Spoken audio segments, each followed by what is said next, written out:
my name is Maritza Valentin. I am with AMF Bruns of America. I am the National Contract Manager. Having a new building, it just puts a milestone within the company, the growth, the excitement, something that we've been waiting for many years now. We outgrew the facility we were in, and now we have the capacity to be able to maintain our customers and be able to have control of the different things that we do every day. And it's super exciting because of the fact that this facility is just amazing, and we cannot wait to share with our customers, and we cannot wait to share this excitement with everyone.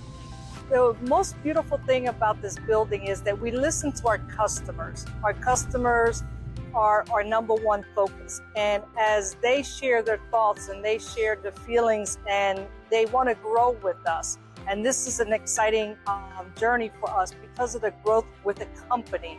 When they get to see the building, they'll get to see everything that we do, from anything that has to do with ADA mobility, from wheelchair securements to special flooring for vehicles, to ramps, to seats, anything that has to do to make every day's life easy to be transported in a vehicle that's ADA mobility.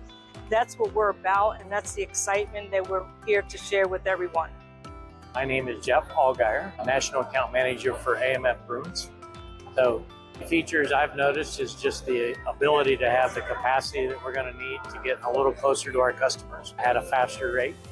So doing that is going to lead to customer satisfaction. I think the biggest thing when I'm going around seeing customers across the country is the fact that we are in the Midwest. So that's already a benefit to get to a lot of customers. Having more capacity means we can get to them even faster, more efficiently. With the grand opening, I am really excited for what's to come in the future.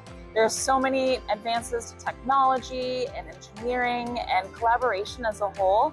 And so as I see this new building go up, I see so many potentials and so much opportunity for impacting the mobility community in so many more ways.